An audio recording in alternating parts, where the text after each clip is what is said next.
For thousands of years, elders and knowledge keepers have used stories to educate future generations. Stories and words can help heal our hearts and make Mother Earth a better place for all people. This is Healing Hearts.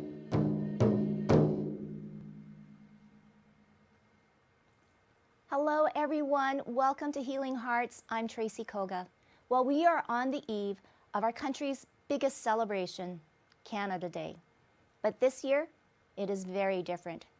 So tonight, we're going to start the conversation and learn more how the Indigenous and newcomer communities celebrate their culture and the land that they live in.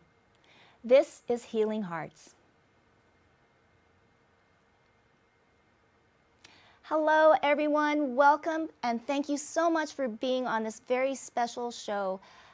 We are on the eve of, like I said, our country's biggest celebration, and though, it's fireworks and waving our flag, it seems far, far, far away from that. So tonight, we really want to educate and learn more on how Indigenous and newcomer communities celebrate their culture and also the country that they live in.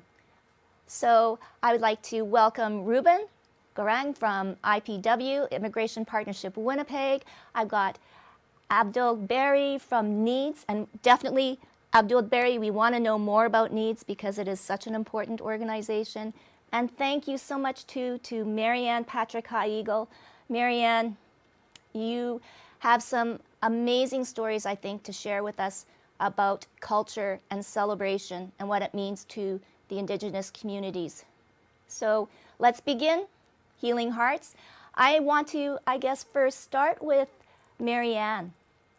You're wearing orange, and all of our hearts are with your community. And it is heartbreaking. There's a loss for words of the things that have been happening. But maybe you can put a different perspective on it, Marianne, on how the healing process can start, the conversations can start, and we can begin to learn more. Hi. First of all, thanks for having me on your show, Healing Hearts.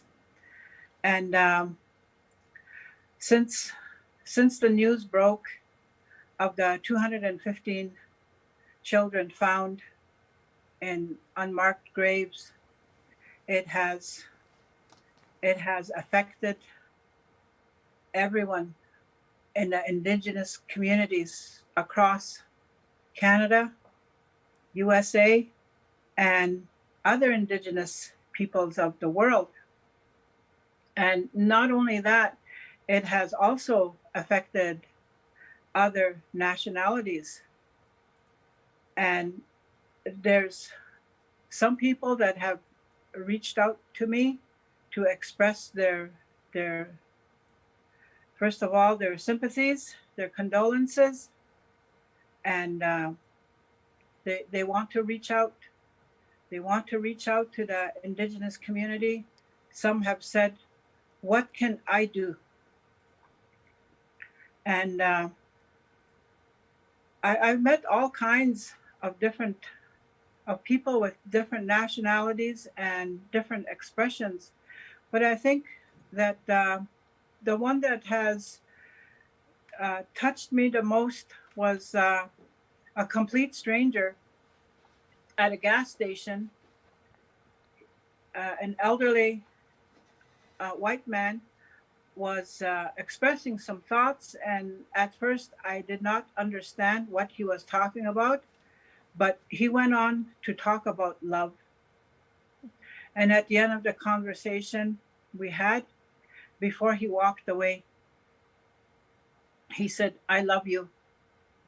And, that really, really touched my heart, because with the work, with the horses that we do, that is what we promote. We promote love, peace, and harmony, along with awareness of different issues and sicknesses. So that's something that we live by and we promote is love, peace, and harmony.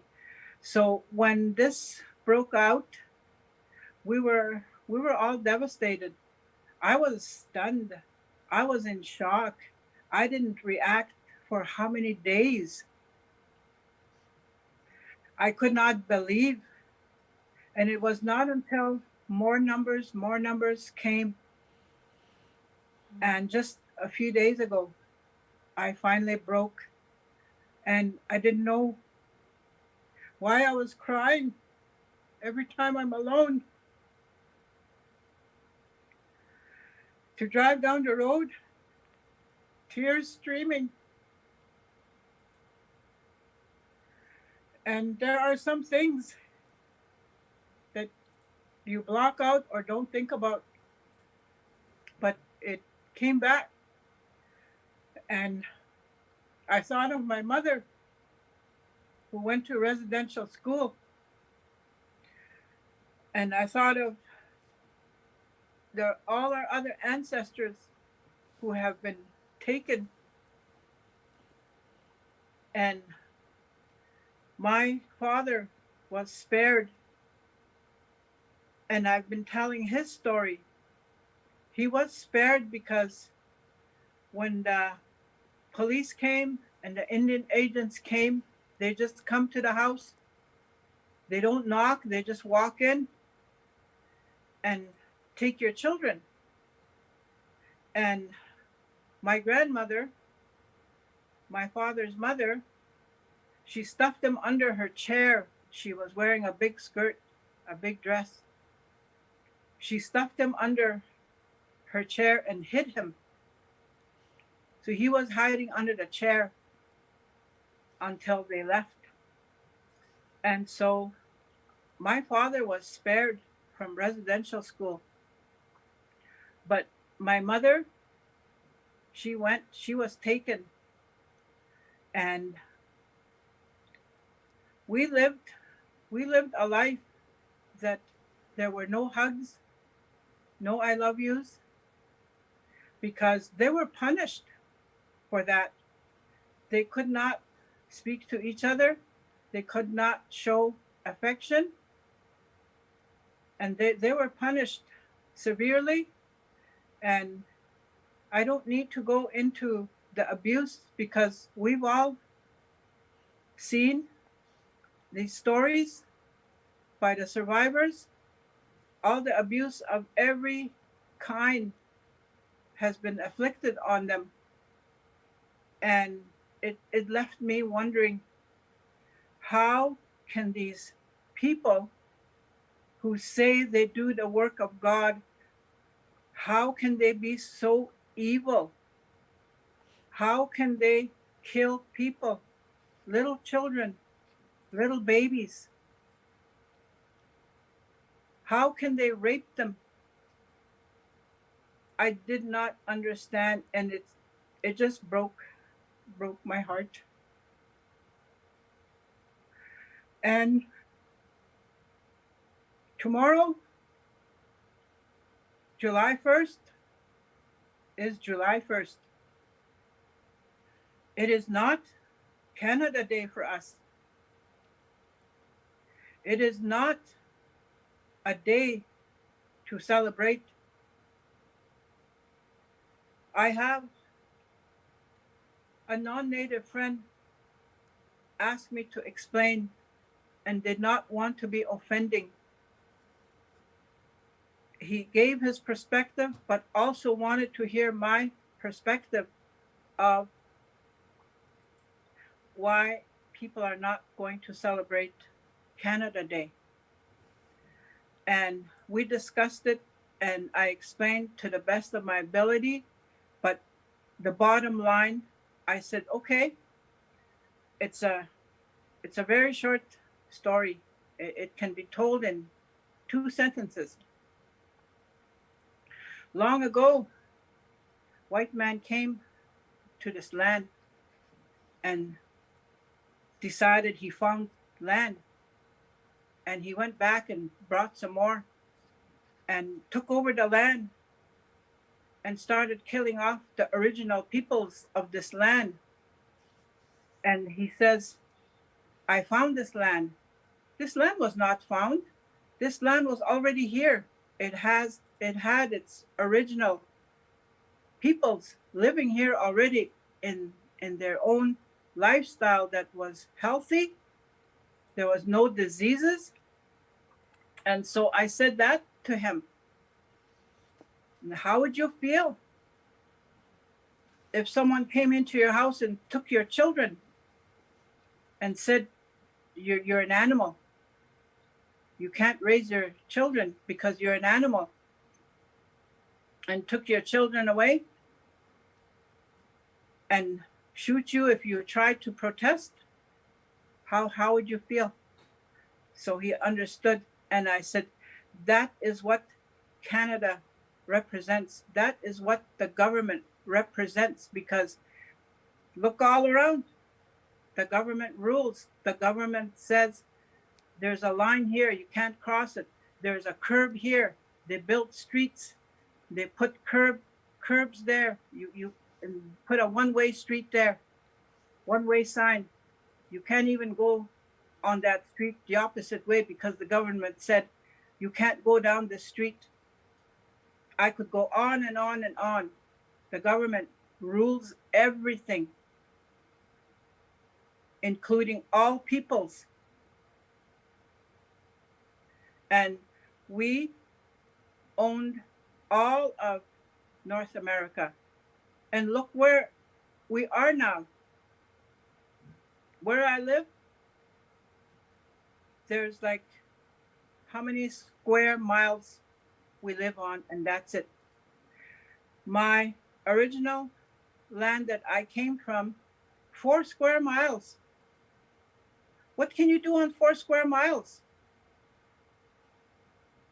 Nothing. We were starved. Our people were starved, herded off in small sections of land, not allowed to go out to hunt, fish, trap, to survive. And I remember a day when I was very little, they're knocking on the door and they were bringing in big white sacks. A big pile of white sacks were left in the house. Later on in life, I learned that those sacks were bags of flour. And if there's 6 of you in your family, you got 6 bags of flour, and you're expected to survive for 1 year. 1 bag of flour per person. That's what they did to our people. And flour can make you sick. They gave us flour, they gave us sugar, they gave us alcohol. All the things to make the people sick and die off. Every strategy is what they say, kill off the Indians. Every strategy. But, you know, our people are strong because we lived off the land, hunting, trapping, fishing, and trading with each other, from one community to another community, or from one nation of people to another nation. Trading went on to survive, and we are resilient through it all. There are some who survived to continue on our nations.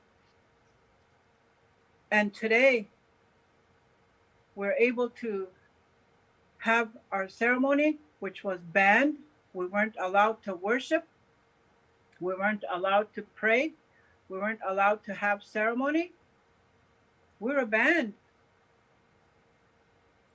And we were also not allowed to celebrate life. We were banned from dancing. that letter was circulating on Facebook, the original letter that went out to stop the Indians.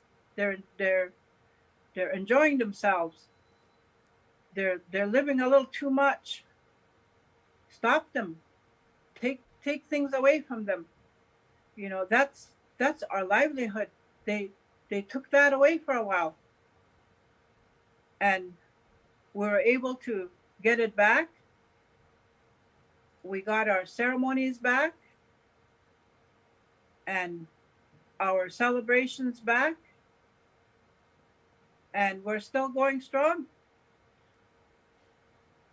No. There's still some left, and that was how many years ago? We're still here, and we're gonna keep going. We're gonna keep fighting for our survival. We're going to keep working on moving forward. And the biggest thing right now with this findings of the children, I said to my family, this is going to be here the rest of our lives, because we seek justice, and they're not going to want to allow us to have justice. They're not going to admit to their evil ways. They're not going to admit that they were trying to wipe out nations. And so it's going to be an ongoing, I hate to say fight, but you know, we have to keep standing up for ourselves. Mm-hmm. Because I want my grandchildren and their grandchildren to be strong, be part of a strong nation that's going to stand up for their rights and protect their nation. And the important thing is that we need to educate. Mm-hmm. We need to educate the non-Indigenous and share our stories. And I'm really glad that for social media, because can you imagine if there was no social media? Can you imagine is this story going to hit the newspapers? Yeah, it'll probably hit the front page once, and you'll never hear it again. But through social media, it gives us all a voice. It gives us all a chance to tell our stories. And I encourage everyone to keep telling your stories, keep telling your stories. No. And keep educating people, all non-Indigenous people, and all the immigrants who come here. You know, I encourage them to seek that education, seek that knowledge of the Indigenous peoples of this land. Find out about them, learn about them, and respect them, respect their ways, because we respect yours. We respect everyone's ways, and everyone need to respect each other's ways. No. And Thank we you. can all get along. Yes. Oh, Marianne, thank you. Thank you. I cannot thank you enough. No, I was a little teary-eyed, but you've told your story, and we'll come back to you being a fancy dress dancer and the horses too as well, and the importance of that, and Unity Ride. But I want to now go to, I think, Ruben, because this is a great segue. Marianne just finished off saying we need to educate, and especially the immigrants and the newcomers that come to our country. And I think you're the perfect person to talk about this too as well. Your thoughts, Ruben? Thank you so much for having me here. And the invitations. I want to say also thank you to Mariana for Marianne for the sharing, for the history. Um, it touches our heart, but also, we feel you in the situations. All of us here in Canada, are hit so hard when we heard of the news, and the news are keep coming. So it's emotionally challenging to the indigenous peoples. We feel you, and we will stand with you to support you. Thank you. Before I talked about uh, the need for the education, maybe I'll start by telling my own personal story. Yes. And as you can see at my background, I came from Bersabana area. The river at the back in my picture is the River Nile, one of the longest river in the world. And my village happened to be situated in the valley closer to the river, kind of a swampy area. And so I always put that kind of a picture behind me to remind myself about home. But this is a story that I want to share with you. And I always relate with people, the indigenous peoples here, when they share their own stories, because I don't have a similar journey, but I also went through, some experience.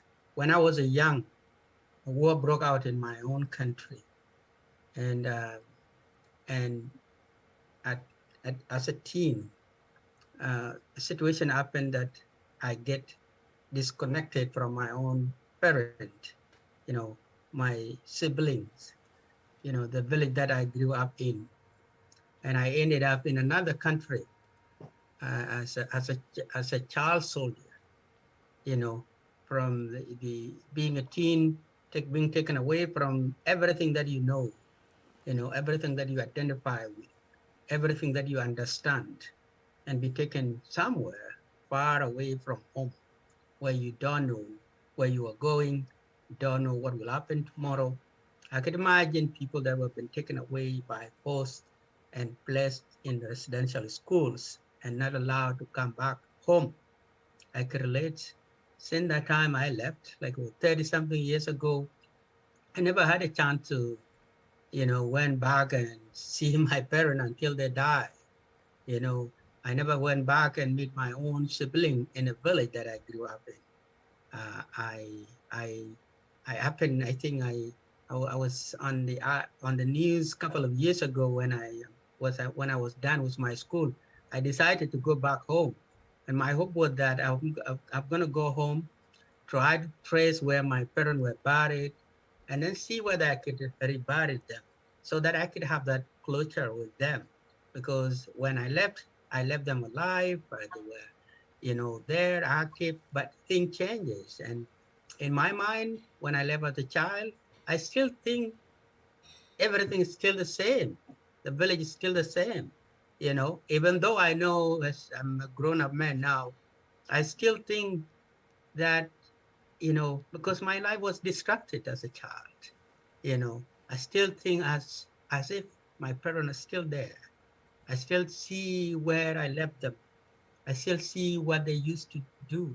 So I can relate when it comes to, you know, um, being taken away from your own parent and taken somewhere you don't know. You don't have control over your life. You are instructed to do things by others, and not allowed to do things that you like to do, not given the opportunity that you need to do, or not growing up. Human being it's made up of a culture.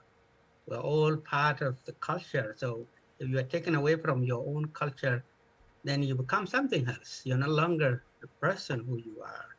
So I could feel the story, and I could, anytime when there's anything like that on the news, I could relate.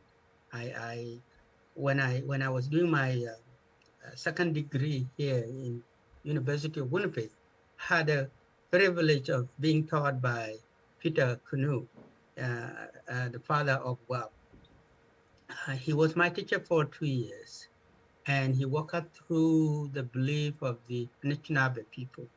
We had the opportunity to go to, I had the opportunity to go to northern Manitoba here, which look completely different than where we are in terms of the forest, the tree, the land, the lake, so beautiful. And I met with the First Nation people, the Cree people there in different communities. And, I was welcomed. They did not look, I'm very sure some of them saw the Black person in the first time, but I still received welcome. And I could see that in their face, even though, I did not stay long there. I felt home when I was there. So, and the education that I got from Peter always remind me about the struggles and the challenges that the indigenous people went through. So that I want to share that from my own personal account. I know that when we talk about immigrant and refugees, there's so many of us, and we all come with different experience, different cultures, and we are glad that we are accepted here. And this is the hospitality of the indigenous people that allowed us to be here today. So anything that we could do to be part of the healing process, the reconciliations, is what we wanted to do as the newcomer community. What can we do to support the indigenous people to go through the healing process? We cannot change the past, but I think there's a lot to be learned from. There's a lot to correct ourselves from. There's a lot to remind ourselves from. But there's a lot to honor and acknowledge so that the people that went through suffering and continue to suffer today need to be acknowledged. Oh, so important. Um, we'll get back to you, Ruben, on more on the ethno-cultural council and the whole kind of bringing different communities together, because I think that is so important too as well. Abdul Bari represents NEEDS, and NEEDS stands for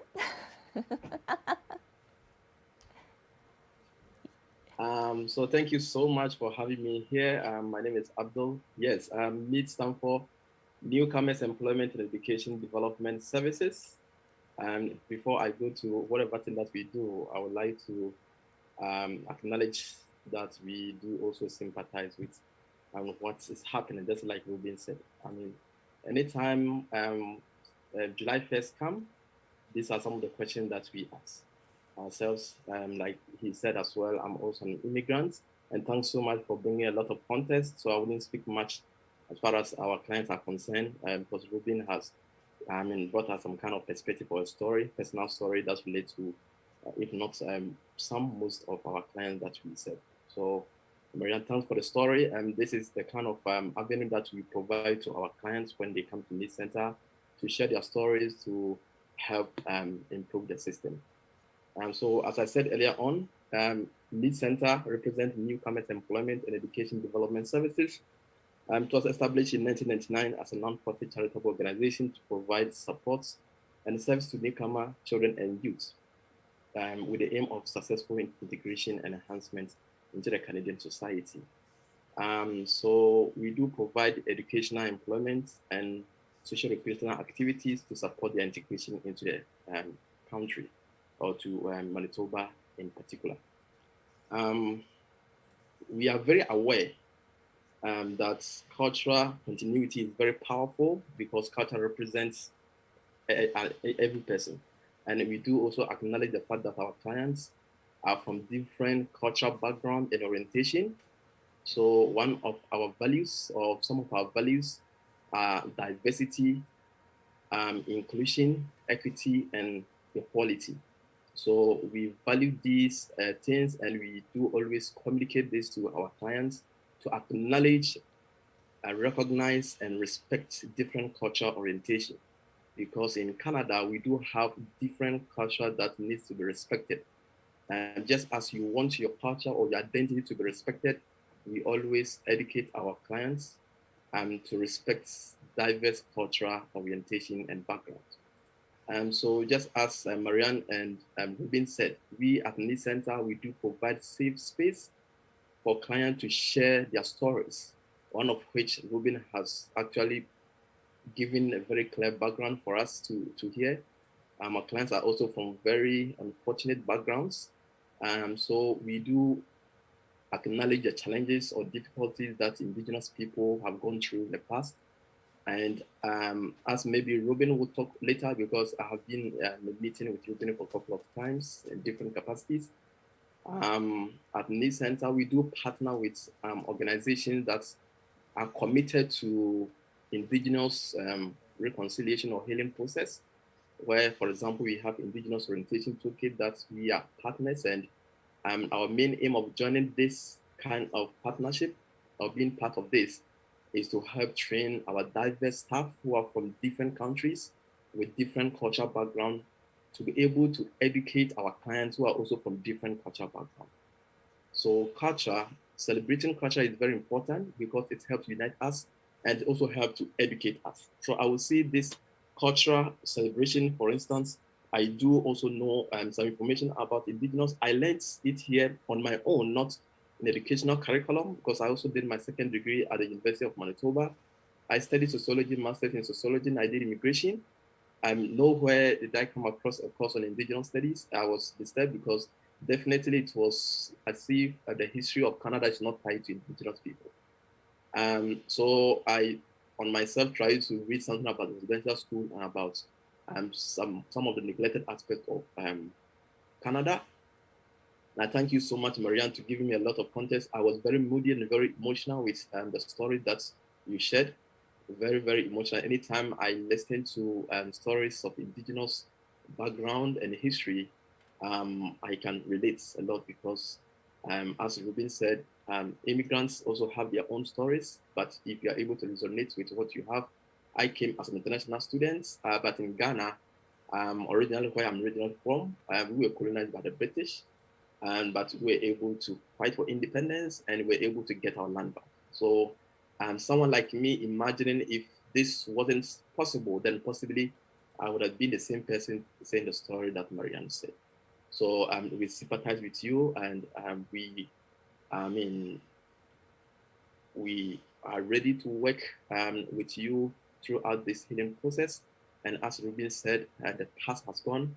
We are actually very committed in working to reconcile and to have a better Canada. Thank you so much once again for the story. No, thank you, Abdul. Amazing. And your work is only just beginning now, right? It is so important to educate. And, this is why we started this show, just to have that safe place to share your lived experience, to share your stories, and hopefully others can hear it and maybe come forward. So let's talk about then celebrations, not maybe about Canada Day, obviously, but Marianne, let's go back to you now. Fancy dress champion, and the horses. Tell us more about the horses. Okay, so maybe I'll start with the horses first. Mm-hmm. And as you know, the horses are beautiful. And in any culture, any nationality, horses are healing to people. There's a lot of therapy programs that use horses to heal people. And I've done several shows before, like this casual setting and storytelling. I was invited to the very first one because I was overheard talking about horses and horse racing. And I had talked about my horse winning a race, and I guess my expression of of my feelings had touched the host, so she invited me over. So we talked about horses, but basically,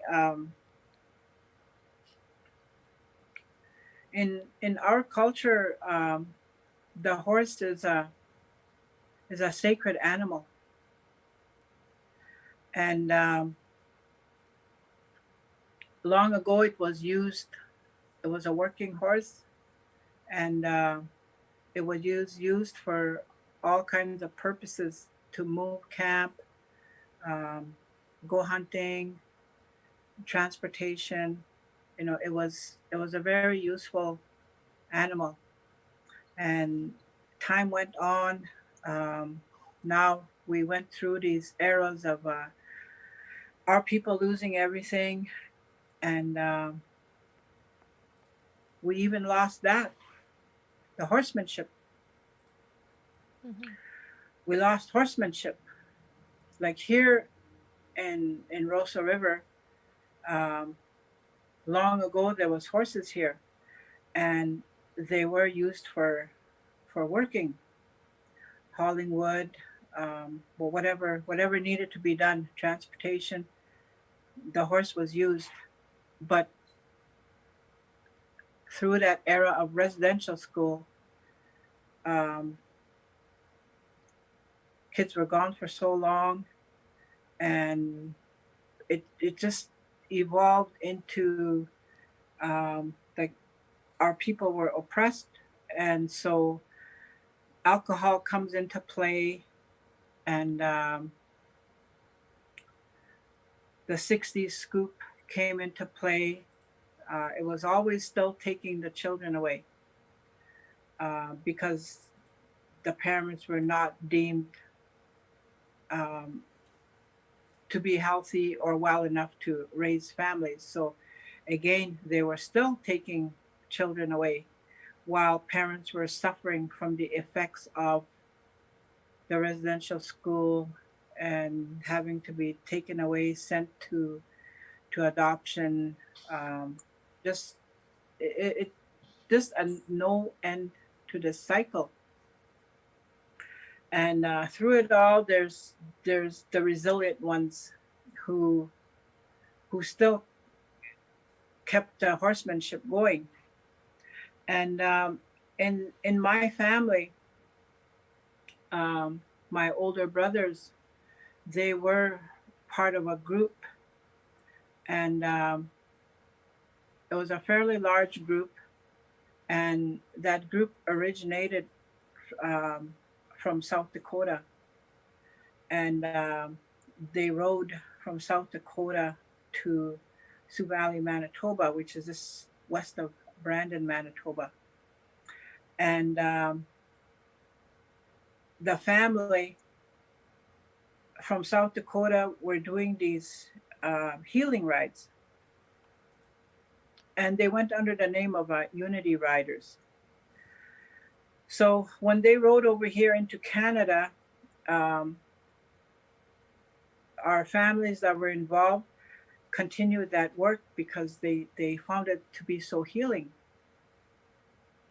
and continued that work. And they were called the Unity Riders. That's why nowadays, um, you see a group of riders, right away they're called Unity Riders, because that name was here for 27 years. And a lot of the original riders have, what we say, moved on to the next camp, meaning that they've passed on, and they went on to the happy hunting grounds. And some also say the Star Nation when they pass on. So anyway,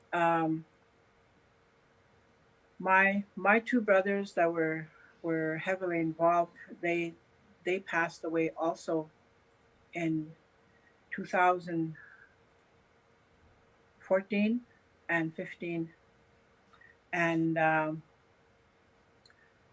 rides basically stopped. And so there was a time where we were trying to revive these rides again, and there were things going on that needed to be addressed. So the families of these original riders, we gathered and decided to return this name back to South Dakota, along with gifts for as offering, as a thank you for using their name for 27 years. So that was done ceremoniously here and in South Dakota. So the era of the Unity Riders is done. So now we no longer use the name Unity Riders because it's not ours. It belongs to a family in South Dakota. So now when we refer to these rides, we can call them spirit horse rides. And that is because the work that is being done is to bring healing, just like the way the Unity Riders did. But this is a new era. And so this is the work that they do. And they bring awareness of different issues, sicknesses, and for healing, basically. And when these rides come, the people who are standing there to watch these horses come in, they take so much pride that it brings tears to their eyes, because this is a show of how resilient our indigenous people are, because sometimes some of them would wear their regalia, you know, they dress in the era, and it brings pride, like lots of pride, to our indigenous people's hearts, and they cry. And it makes them feel better. It uplifts their spirits. And these horses, they know when they're on a ride, because we start off with a ride in a ceremonious way. For the group that I'm working with is the next generation. They're the grandchildren, along with many people who have stepped up to support and be part of and take pride to show that we are indigenous, we are strong, we are resilient. So this group is growing, and when there's a call for a horse spirit ride, they offer tobacco. Tobacco is very important in our culture. You know, long ago, the tobacco was all natural, and nowadays the only tobacco we have is, you know, the store bought. So some that do not have access or do not learn their ways to make the natural tobacco, they'll use the commercial tobacco. So we take that tobacco and we take it into ceremony, and then when it's time to do the ride, that tobacco goes into bundles. We put it into, we call them tobacco ties. So these tobacco ties are made, and prayer is said when they're made, so that these tobacco ties go on the horse. So when that horse is going on that ride, they carry the prayers of the people that are requesting the ride and also from the ceremony. It all goes into that bundle, and the horses carry it. And the belief is that the horse's spirit carries the prayers of the the sponsors, the ones that are requesting for a horse ride, and that's what we do. We do everything ceremoniously. We will not start a ride without ceremony Mary, because this is our life. Marianne, Yes, yeah, I was wondering, so is there going to be a ride tomorrow? Are you organizing something? yes, we have been requested to bring in horses tomorrow in Winnipeg, and there's a press conference by the chiefs of Manitoba at the Human Rights Museum At at 12 noon. 12 noon. So that press conference will happen, and when it's over, the ride of horses will begin down from the museum to Portage Avenue. We'll cross Portage and Main, and we will be traveling down Portage Avenue west to 1075 Portage Avenue, where the Peguis building is, the Peguis First Nation building. That's where the ride will end, and there will be a ceremony going on there and ending off with a feast. Oh, So, wonderful. And open to the public? as far as I know, it is. And we encourage people to, come out, stand on the sides of Portage Avenue and watch the horses to come. And the event will be escorted by police, and there's also security to assist. Just because it's a horse event, there's going to be a Yes. lot of traffic. We need to keep everyone safe. Safety yes. is always number one. So Oh, thank you. That's there amazing. is an escort. Oh, that's perfect, and you will be part of it.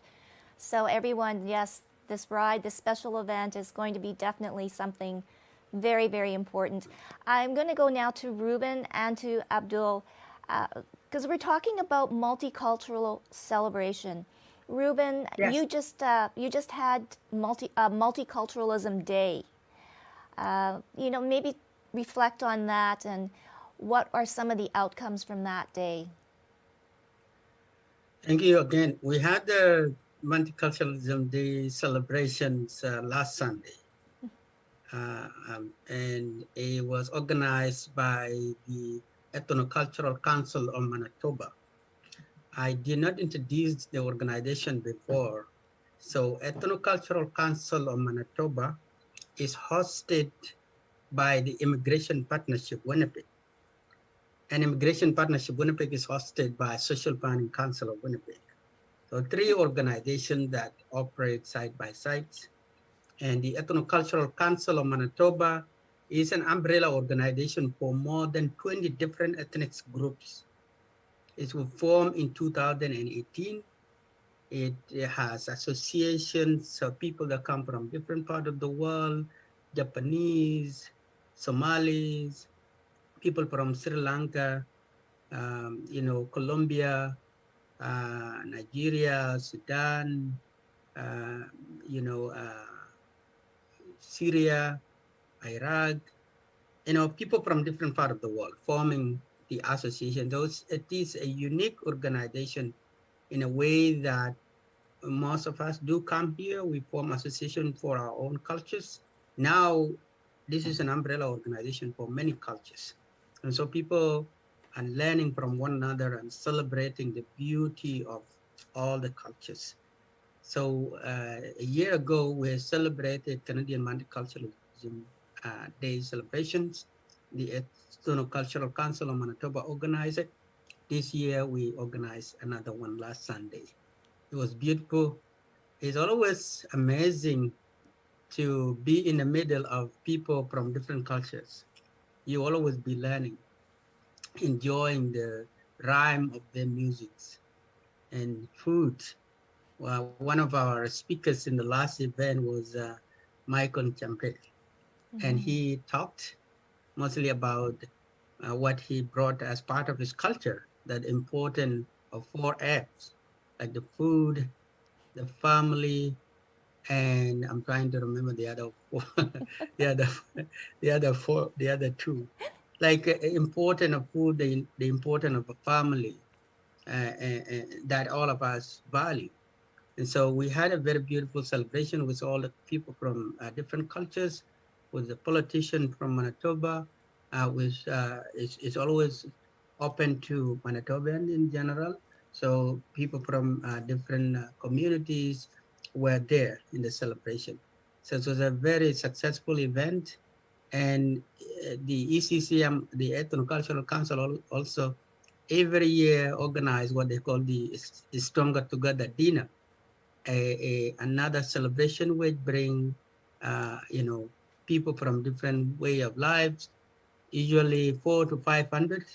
It was 100 last year, done virtually, but before the COVID era, they used to bring 400 to 500 people together to celebrate cultures, and you see people dancing, sharing food, learning from one another, including the indigenous peoples participated in those kind of celebrations.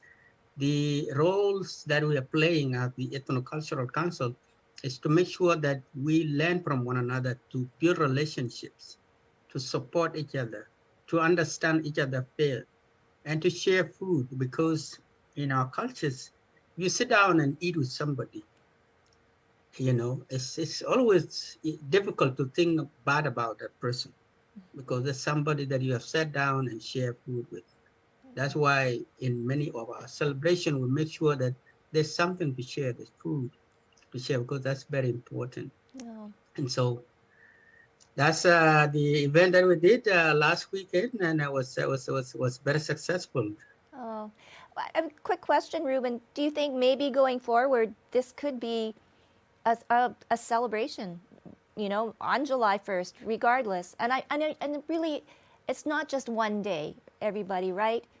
We all have to love each other every single day. But to bridge these gaps and to learn, we need to have these gatherings so we can all come together. Abdul, now let's talk about the newcomer youth. So these are very, very important people, right? Because they're going to take over. They're going to lay the next foundation of hopefully bringing everyone together. And I think they're smart. Am I not wrong? Because you work with someone. Yes, you're not wrong. They are very smart. They are very smart. As we've all shared, culture actually is the way of life of people, and it's almost everything: food, language, tradition, religion, everything. So Need Center, as their first contact, we do let them know that cultural diversity is very important. Mm-hmm. So we always educate them on that, and we always have some celebration days where we encourage diverse cultural activities. We normally also even invite indigenous people to come and tell us the story just shared by Marianne about residential schools, the blanket exercise. We've had our youth witness that, and some weep. Even staff, we also have some conferences where staff also participate in these activities, like I said, and for them to feel that kind of story, that kind of experience, because we do have safe space for them to share this experience, their respective experience, and acknowledge the fact that with unity, they'll be able to fight the common enemy. So our youth, like you said, very, very, very, intelligent. They do have a lot of strengths. They are multiculturalism, or like multilingualism, let me put that way, because as Ruben said, most of our youth are from their families. They moved from one country to another country because of the circumstance that made them to leave. So it could be a natural disaster, it could be war, it could be conflict, ethnic conflict, and any other occurrences. And they sometimes move from one country, their home country, to a refugee camp in a different country and move from that place to, so their final destination could be here in Canada. So they've learned a lot. They've had a lot of experience. They've lost a lot of family members. They've gone through like witnessing and violence and participating in violence forcefully. And some of them, go through relocation and they have their education interrupted. So we do have some refugees who are not able to fit very well in the educational systems because of their continuous relocation, and this really affects their integration. That's why Need Center is actually support them in all aspects of their life. So in doing so, we let them also know and acknowledge that they are coming from different countries, so as other people. So we help them to, to be very aware and respect their own culture whilst coming into Canada to be able to integrate successfully. So we do have a lot of projects. We do have some cultural events, just as the multiculturalism, where you also participate. We normally send them to cultural activities such as Fokorama, different Fokorama events. We take our youth there to witness and respect different cultural stuff. We also go to Indigenous People's Day at the Fox and other places, just for them to feel that Canada is a multicultural country, and we need to recognize, acknowledge, and respect these cultural differences. And that's how we are able to stay connected. So we normally have projects with them, and in order to help with the cooperation and coordination, just like Ruben said, we sometimes encourage them to work between and among different ethnic groups, so that they'll be able to have and learn from each other to build themselves and the society that they live in. So yes, definitely, it's something that we do educate them, and we do also let other stakeholders, because we work with schools, school divisions in Manitoba, and we also work with universities and colleges. So since we represent newcomers, we also have some orientation sessions where we educate school staff as well as students who are Canadians, students from all backgrounds, about newcomer culture as well as Indigenous culture, so that they'll be able to know how to work together as one people and work towards a common goal of unity and peace in the community. Well, if anybody is watching, we have such incredible organizations here in our city that, my goodness, let's start this wave and start the healing. It's incredible, the work. Thank you, Ruben and Abdul. Amazing work. I'm just going to go one last question to everyone. Marianne, Yes.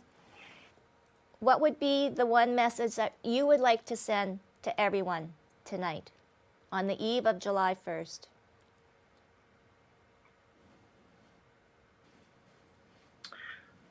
Well, as I mentioned earlier,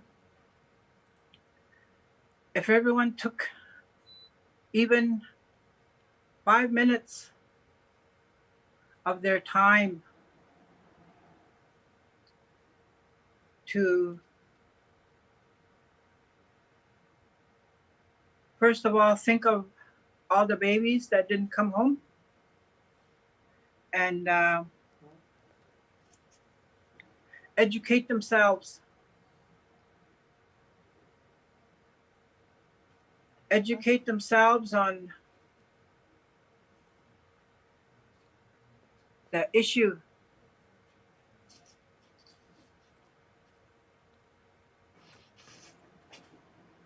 I think once they educate themselves, they will have a better understanding,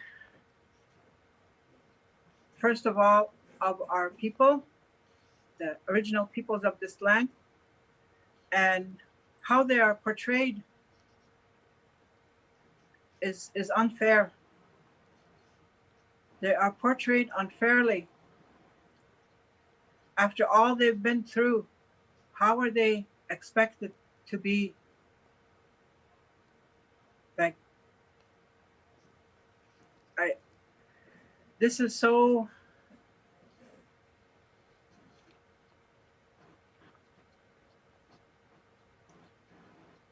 there's so many emotions that it's hard to explain because there's just too much.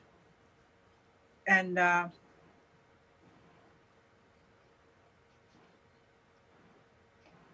we just want our stories to be heard. And we just want people to understand that stereotyping of Indigenous people is unfair. And to understand that and show empathy and respect. Respect our people. Respect our women. Because that's the other issue. So many women going missing. No, respect them. Respect the women. Yeah. Thank you, Marianne. Thank you. Ruben. The last thing that I will share is that I want to say to the indigenous peoples that we stand with you. We will not, you know, say that we have the similar experience with what you went through. We can relate, but our experiences are different. So we understand the situations. I would also like to say to all of us as Canadians that it is not enough to acknowledge what happened in the past by an apology. We also need to have aggressive policies to reform or end what we are now seeing in the childcare system, to reform the justice system, to make sure that there are houses. The housing situation in the northern part of our province need to change. The people that live in the reserves deserve to live in houses that are enough for them, that are healthy. They also need to have clean water. We all have the privileges of drinking clean water here in the city of Winnipeg. That's not the case in the northern communities. And if we say that we understand the mistake of the past, we also need to work hard to make sure that that what happened does not repeat itself in any forms. And so aggressive policies would be better than an apology. It's not bad to have an apology, but we also need to end what we are seeing today. For people that are new to the country, the newcomers, I know it's always a struggle. For the agencies that work with the newcomers, it's always a struggle. When people come and pick stereotypes on the streets, we need to work hard. I know we are working to make sure that people have the right education, but we need to work hard to educate people about what happened in the past. We don't need to do it. We have to facilitate. We just have to turn to our indigenous elders, our indigenous community members to do the educations. It's not our role as newcomers to do it. We have to facilitate that. We have to provide a space for that education to happen, and in a genuine way. In a genuine way. That's what I would like to say. Thank you. And thank you for having me. Thank you so much, Ruben. And Abdul. Yeah, thanks so much. Robin, you've said a lot, and thanks, Marianne, and for the last words. So what I would say, just like Robin said, I want to say it from the micro perspective. It's very important to acknowledge that and building a community or a country is not on only one person's shoulder. And we are talking about policy change, and we also need to have listening ears and show empathy towards Indigenous people. Because as we've been talking about today, we need to educate ourselves, and we need to do that by giving listening ears. We have to be active or good listeners and listen to the stories and empathize and sympathize with the Indigenous people. By doing so, we'll be able to understand why we need to work together throughout the healing process. Ruben has said a lot about that, that we do acknowledge the past, but we need to do more about the future in terms of reconciliation. And we can do so by respecting cultural differences, respecting Indigenous people history, respecting the past, although it has gone, but if we don't work towards that, that means that we are not showing respect to that. And by working towards that is when we acknowledge and have listening ears for them, talk with them to see how we can move their country forward, and without necessarily making them feel they are neglected one way or the other. So I think whilst we are speaking from the policy level, we also need to consider our stereotypical attitude towards Indigenous people by educating ourselves, because we are our own agents of development, and we can do so by changing our attitudes towards Indigenous people and towards the past. Thank you for having me. Thank you, everyone. Thank you, Abdul. Such an amazing night. And hopefully our viewers there can reflect and think about everything that was said here tonight. I have 3 words: truth, love, and respect. May we all reflect on those 3 words tomorrow. And don't forget, at noon at the Canadian Museum for Human Rights, it's the Spirit Horse Ride. And you'll see this beautiful woman here, Marianne, hopefully leading the ride. Thank you so much, everyone. Have a wonderful evening. Much. And we'll see you next time on Healing Hearts. Thank you. Thank you, Marianne, for the good job that you do. Thank you.